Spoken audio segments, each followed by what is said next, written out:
Весь фронт раскален от огня, лупят зенитки 3 ночи, 3 дня. А в гимнастерке на снимке ты обнимаешь меня. Ах, эти тучи в голубом напоминают море, напоминают старый дом, где кружат чайки за окном, где мы с тобой танцуем вальс, где мы с тобой танцуем вальс, где мы с тобой танцуем вальс в миноре. Если останусь живым на войне, встречусь с тобой я в родной стороне.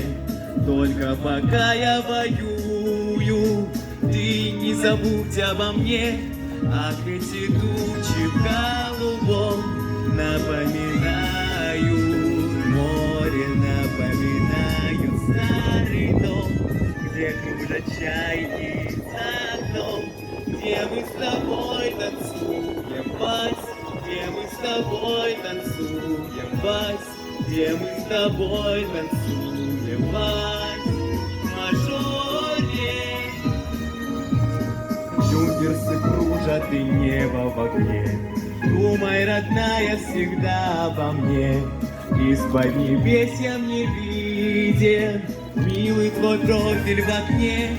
Ах, эти тучи в голубом напоминают море, напоминают старый дом, где кружат чайки за окном, где мы с тобой танцуем вальс, где мы с тобой танцуем вальс, где мы с тобой танцуем вальс в миноре.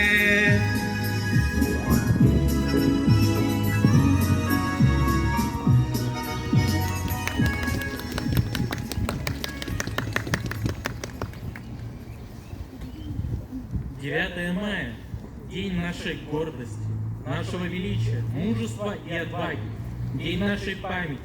Мы в вечном долгу перед теми, кто подарил нам мир, весну, жизнь. Пока мы будем помнить об этой войне, мы будем жить. Будет жить наша Родина, Россия. И этот праздник будет самым светлым и радостным праздником на земле. В дни торжественной памяти наш долг еще раз низко поклониться героям, павшим в боях за Родину. Героям, которые живут в мирное время. Если бы за каждого погибшего во Второй мировой войне человека объявили минуту молчания, мир молчал бы 50 лет. В память о погибших в Великой Отечественной войне объявляется минута молчания.